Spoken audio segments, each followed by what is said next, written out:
اچھا مولا، اگر کوئی آپ کا شیعہ پہلی بات تو گناہ کر سکتا ہے، امام نے کہا انسان خطا کار ہے، گناہ کر سکتا ہے. کہا مولا اگر گناہ کرے کیا ہم اسے فاسق کہہ سکتے ہیں؟ فرمایا نہیں، اس کے عمل کو فاسق کہو، اس کو فاسق نہ کہنا. فاسق العمل ہے پر طیب الروح ہے. ہمارا چاہنے والا عمل کا تو فاسق ہو سکتا ہے لیکن اس کی روح کیا ہے؟ پاک ہے. کہنے لگا مولا کیسے پتا چلے وہ آپ کا حقیقی شیعہ ہے؟ فرمایا اگر گناہ کرنے کے بعد اس کے چہرے پہ ندامت کو دیکھو، پشیمانی کو دیکھو تو سمجھ جانا ہمارا ہے. لیکن اگر گناہ کرنے کے بعد گناہ کی لذت اس کے وجود میں باقی رہے. کسی نے پوچھا مولا توبہ کب قبول ہوتی ہے؟ امام نے فرمایا تمہاری توبہ تب قبول ہوگی جب تو توبہ کرنے بیٹھے. فار ایگزامپل دعائے کمیل میں توبہ کرنے بیٹھے، جس گناہ سے توبہ کر رہا ہے اگر اس گناہ کی لذت تمہارے وجود میں باقی ہے تو سمجھ جانا تمہاری توبہ قبول نہیں ہوئی. جب تک اس گناہ کی نفرت تمہارے دل میں نہیں آتی فرمایا تب تک تمہاری توبہ قبول نہیں ہوتی. تو پہلی نشانی فرمایا اگر گناہ کرے تو پشیمانی اس کے وجود میں ہو. جب تک پشیمانی نہیں ہے فرمایا تب تک یہ ہمارا شیعہ نہیں ہے اور مقابلے میں آ سکتا ہے. دوسری چیز معصوم فرماتے ہیں فرمایا کچھ ایسی عادتیں، کچھ ایسے گناہ انسان کے وجود میں ہوتے ہیں جو گناہ ان کو اولیاء خدا سے دور کر دیتے ہیں. یہ گناہ ایک ایسی کثافت ہے، ایک ایسی نجاست ہے جو لوگوں کو اہل بیت سے دور کرتی تھی. یعنی جس طرح میگنیٹ ہوتا ہے، اگر آپ کے وجود میں گناہ ہے، قرآن کہتا ہے انما یرید اللہ لیذھب عنکم الرجس اہل البیت ویطہرکم تطہیرا، کہ اہل بیت کو ہر طرح کی رجس اور نجاست سے دور کیا. اگر نجاست میرے وجود میں آئے، اگر جھوٹ کی نجاست میرے وجود میں آئے، اگر بغض و نفاق و حجب و حیا و اپنا ریاست کی طلبی کی نجاست میرے وجود میں آئے تو فرمائے کبھی بھی تو اہل بیت کے قریب نہیں جا سکتا. کیونکہ جب تک نجاستوں کو دور نہیں کرتا تب تک اہل بیت کے قریب نہیں جاتا. جب تک اپنے وجود میں طہارت کو نہیں لاتا تب تک اہل بیت کے قریب نہیں جا سکتا. موسم پہ پہلی نشانی فرماتے اگر گناہ کرے تو گناہ سے توبہ کرے. دوسری نشانی فرماتے ہیں کچھ ایسے گناہ ہیں جن کی توبہ تو ہو سکتی ہے لیکن ایک ایسا گناہ ہے اگر انسان کے وجود میں ہو انسان اہل بیت کا دشمن بن جاتا ہے. مولا یہ کون سا گناہ ہے؟ فرمایا یہ گناہ لقمہ حرام کا گناہ ہے.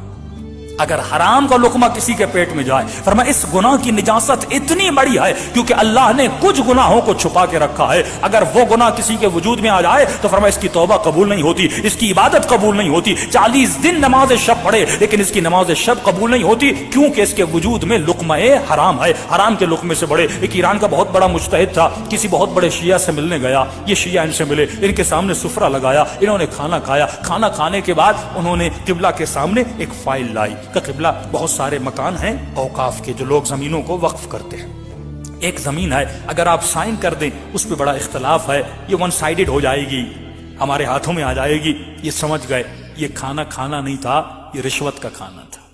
کھانا اس لیے کھلایا تھا تاکہ فارسی میں کہتے ہیں تھوڑی بہت چربی بڑھائی جائے تاکہ مولانا سائن کر دیں. ہاں تو انہوں نے فوراً غصے میں اٹھ کے کھڑے ہو گئے کہ تم میں خوف خدا نہیں ہے، میں نے اتنے سال اپنے پیٹ کو حرام کے لقمے سے بچایا، آج تم نے رشوت کا مال میرے پیٹ میں ڈال دیا. پہلے علماء سود کا نام سنتے تھے، پہلے ربا کا نام سنتے تھے تو مومن کے پاؤں کھڑے ہو جاتے تھے، رونگٹے کھڑے ہو جاتے تھے. لیکن آج کتنی آسانی سے لوگ سود کھا رہے ہیں، آج کتنی آسانی سے لوگ حرام کھا رہے ہیں اور ذرہ برابر پرواہ نہیں ہے. کیوں؟ کیونکہ ملئت بطونکم من الحرام، جب شکم میں لقمہ حرام چلا جاتا ہے معصوم فرماتا اس کے اوپر کسی چیز کا اثر نہیں ہوتا. فوراً یہ مجتہد وقت اس جگہ سے نکلے. ان کے شاگرد کہتے ہیں یہ حوض کے کنارے گئے، اپنی انگلیوں کو اپنے منہ میں اتنا مارا کہ ان کا پورا پیٹ خالی ہو گیا، منہ سے آنسو بہ رہے تھے اور کہہ رہے تھے پروردگارا کبھی مجھے اپنی عبادت کی لذت سے محروم نہ کرنا. یہ لقمہ حرام میں نے اپنی مرضی سے نہیں کھایا، اس ملعون نے مجھے لقمہ حرام کھلایا تھا. یعنی اتنی پرواہ تھی لقمہ حرام کی. معصوم فرمات اس لقمے سے بچنا جس کا مال پاک نہیں ہے. ہمارے مال کو پاک کرنے کے لیے کہا خمس دو، ہمارے مال کو پاک کرنے کے لیے کہ ایسی جاب کو اختیار کرنا، ایسے پیسے کو اپنے گھر میں لانا، ایسی غذا کو اپنے سفرے پہ لانا کہ جب یہ تمہارے بچے اس غذا کو کھائیں. کتنے سال زندگی میں رہو گے لیکن اگر دنیا سے چلے جاؤ گے، اگر حلال کا مال اپنے بچوں کو سفرے پہ نہیں رکھا، کل مر جاؤ گے یہ بچے اس مال سے کیا کریں گے؟ اگر عیاشی کریں گے، اگر گناہ کریں گے، نقصان کس سے ہوگا؟ تمہیں ہوگا. لیکن بچے کی تربیت ایسی کی جیسی حسین ابن علی نے کہی اگر مر جاؤ گے یہ بچہ ایک بسم اللہ الرحمن الرحیم پڑھے گا.